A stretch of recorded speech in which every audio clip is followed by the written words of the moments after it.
இது மகிமை நேரம். ஆண்டவராய் இயேசு கிறிஸ்து நாமத்தினாலே இந்த 4வது நாளிலே உங்களை யாவரையும் வாழ்த்தி வரவேற்கின்றேன். கடந்த 3 நாட்களிலும் கூட நாம் ஆண்டவருடைய நாமங்கள், அவற்றின் பொருள், அவற்றின் விளைவாக நம்முடைய வாழ்க்கையிலே அந்த நாமங்களின் மூலமாக செயல்படுகிற விதங்கள் என்று சொல்லி நாம் தியானித்தோம். இந்த 4வது நாளிலும் கூட ஆண்டவருடைய இன்னொரு நாமத்தை பற்றி தியானிப்போம். யெகோவா மெக்காதீஸ். யெகோவா மெக்காதீஸ் என்பது பரிசுத்தமாக்குகிற கர்த்தர் என்று சொல்லி நாம் பார்க்கிறோம். பாருங்க, நம்மை பரிசுத்தமாக்குகிறவர் அவர் ஒருவர் மாத்திரமே. அவர் ஒருவருடைய இரத்தத்தினால் மாத்திரமே நாம் பரிசுத்தமாக்கப்படுவோம்.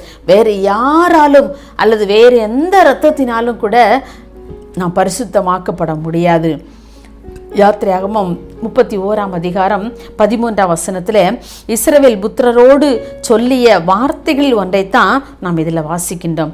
உங்களை பரிசுத்தப்படுத்துகிற கர்த்தர் நான் என்பதை நீங்கள் அறிந்து கொள்ள வேண்டும் என்று சொல்லி ஆண்டவர் விரும்புகின்றார். அப்போ நம்மை பரிசுத்தமாக்குகிறவர் யார்? நம்முடைய தேவனாகிய கர்த்தர் ஒருவரே. அவரே யெகோவா மெக்காதீஸ். நம்மை பரிசுத்தப்படுத்துகிற தேவன் அவர் ஒருவர் மாத்திரமே. வேறு எந்த விதங்களிலும் கூட நாம் பரிசுத்தமாக்கப்பட முடியாது. இன்னும் லேவியராகமம் 20ஆம் அதிகாரம் 8ஆம் வசனத்தில் வாசிக்கிறேன், நான் உங்களை பரிசுத்தமாக்குகிற கர்த்தர். பாருங்க, வேதத்தில் அநேக இடங்களிலே பரிசுத்தத்தை பற்றி அநேக இடங்களில் நாம் வாசிக்கலாம் இல்லையா? நம்முடைய வாழ்க்கையில் எது இருந்தாலும் பரிசுத்தம் இல்லை என்று சொன்னால் நாம் இந்த உலகத்திலே வாழ்வதில் எந்த பிரயோஜனமும் இல்லை. அருமையானவர்களே, இந்த யெகோவா மெக்காதீஸ் உங்களுடைய வாழ்க்கையிலும் என்னுடைய வாழ்க்கையிலும் கூட எவ்வாறு செயல்பட்டு கொண்டு இருக்கின்றார்?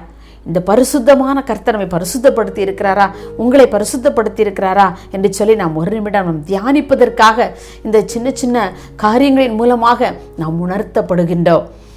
அருமையானவர்களே, நம்முடைய வாழ்க்கையிலே பரிசுத்தம் ஒரு ஆடையை போல நாம் போர்த்தி கொள்வதற்கு நம்ம ஆடை இல்லாமல் நம்ம எங்கேயும் வெளியே செல்ல மாட்டோம்ல. அந்த ஆடையில் விலை உயர்ந்த ஆடைகளை நாம் விரும்புவோம்.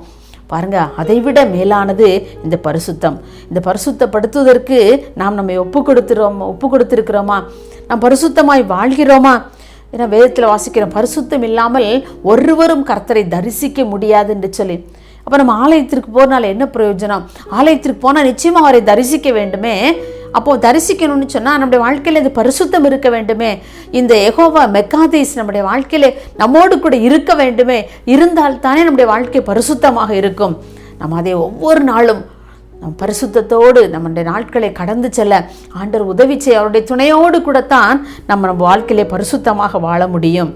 பாருங்க, இன்றைய கால சூழ்நிலையிலே நம்முடைய பரிசுத்தத்தை நாம் பாதுகாத்து கொள்ள தினமும் போராட வேண்டியது இருக்கிறது இல்லையா?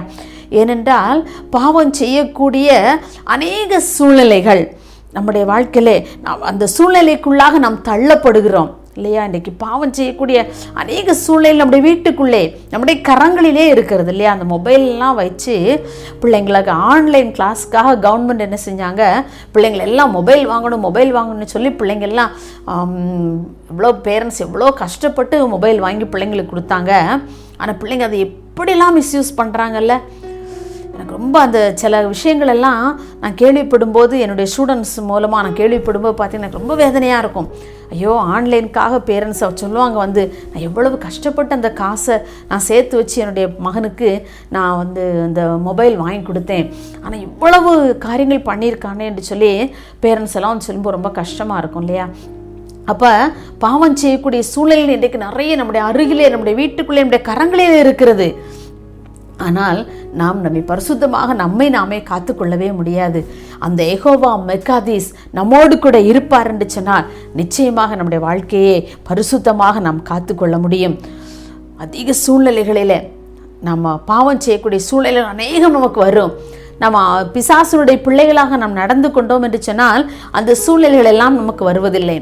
ஆனால் நாம் எப்போது இயேசுவினுடைய பிள்ளைகளாக அவருடைய இரத்தத்தினால் கழுவப்பட்டு அவருக்குள் நாம் பரிசுத்தமாக வாழ வேண்டும் என்று சொல்லி தீர்மானிக்கிறோமோ, அன்றிலிருந்து பல சோதனைகள் நம்மை அப்படியே மோதி நம்மளை அலைக்கழிக்கும்.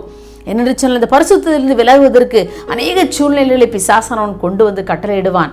ஆனால் அந்த சூழ்நிலையில் எல்லாவற்றையும் யெகோவா மெக்காதீஸ் நம்மோடு இருந்து நம்மை ஒவ்வொரு நாளும் பரிசுத்தமாக்குவார் என்று சொன்னால், நாம் அவருடைய சமூகத்திலே நம்மை ஒப்பு கொடுப்போம் என்று சொன்னால் நம்முடைய வாழ்க்கை நிச்சயமாக பரிசுத்தமாக இருக்கும். நம்முடைய உள்ளத்தை நம்ம ஒவ்வொரு நாளும் நாம் ஆராய்ந்து பார்க்க கடமைப்படுகிறோம் என்று சொல்ல, நம்முடைய இருதயம் மகா திருக்குள்ளதும் மகா கேடுள்ளதுமா இருக்கிற என்று சொல்லி வாசிக்கிறோமே. அந்த பாடல் வரியில் இவ்வாறு சொல்லுகிறது, எப்படி? பாரும் தந்தையே எந்த உள்ளத்தை யாரும் காணா உள்ள அலங்கோலத்தை மனம் நொந்து மருளுகின்றேன், பரிசுத்தம் கெஞ்சுகிறேன், மனம் நொந்து மருளுகின்றேன், பரிசுத்தம் கெஞ்சுகிறேன். பாருங்கள், நம்முடைய உள்ளமெல்லாம் அப்பாட்ட ஒப்பு கொடுக்கணும். இசப்பா பாருங்கள், என்னுடைய உள்ளத்தை எல்லாம் எவ்வளவு கேடுபாடுகள் நிறைந்த என்னுடைய இருதயமாக இருக்கிறது, நீங்கள் பரிசுத்தமாக்குங்க, நீங்கள் யெகோவா ஒசேனுவாக இருக்கிறீங்களே, நீங்கள் பரிசுத்தமாக்குங்க என்று சொல்லி நம்ம அவருடைய சமூகத்திலே முழுவதுமாக நம்ம ஒப்பு கொடுக்கும் பொழுது நிச்சயமாக நம்முடைய வாழ்க்கையை அவர் பரிசுத்தமாக மாற்ற வல்லவராக இருக்கிறார். ஆண்டவர் சொல்கிறாரு, நாம் பரிசுத்தராக இருக்கிறது போல நீங்களும் உங்கள் நடக்கைகளில் எல்லாவற்றிலையும் பரிசுத்தராக இருங்கள் என்று சொல்லி, நாம் பார்க்கிற பார்வைகள், நாம் சிந்திக்கிற சிந்தனைகள், நாம் பேசுகிற வார்த்தைகள் ஒவ்வொன்றிலும் கூட ஆண்டவர் பரிசுத்தத்தை எதிர்பார்க்கின்றார் இல்லையா? இன்றைக்கி நம்முடைய வாழ்க்கையில் எத்தனையோ வேளையிலே தவறி விடுகிறோம், நம்முடைய பார்வையிலே தவறி விடுகிறோம், இல்லை நம்ம சிந்தனையிலே தவறி விடுகிறோம், நம்முடைய பேச்சிலே தவறி விடுகிறோம்.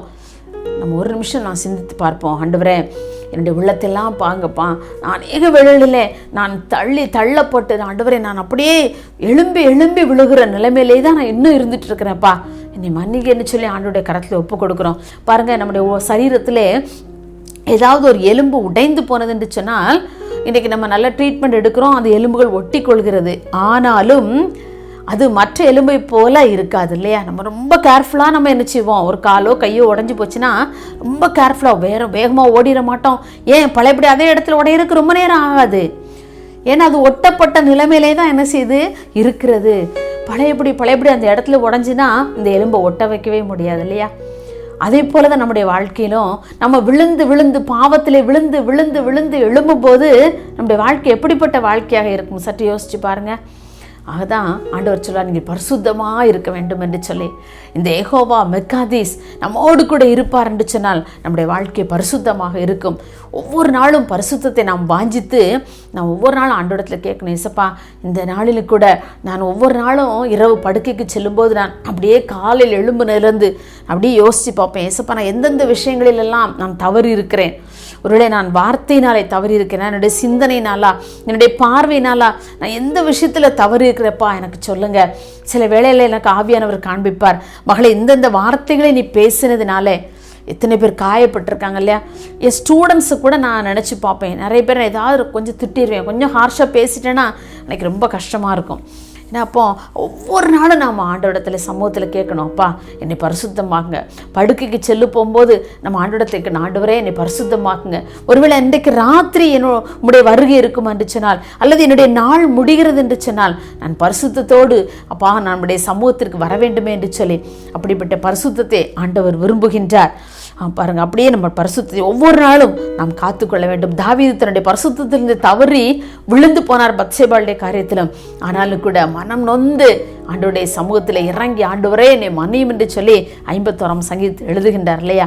அப்படி நம்முடைய வாழ்க்கையிலும் கூட நாம் ஒவ்வொரு நாளும் ஆண்டவரே என்னை மன்னிங்க, நான் தவறு செய்யும்போது நான் தெரியாமல் செஞ்சுட்டப்பா, அல்லது நான் தெரிந்து தான் நான் செஞ்சப்பா அந்த தவறை என்று சொல்லி நான் ஆண்டவருடைய சமூகத்தில் நம் பரிசுத்தத்துக்காக நம் செய்த தவறுகளை அறிக்கையிட்டு அவருடைய சமூகத்தில் ஒவ்வொரு நாளும் பரிசுத்தமாக வாழ நாம் முயற்சி செய்வோமா?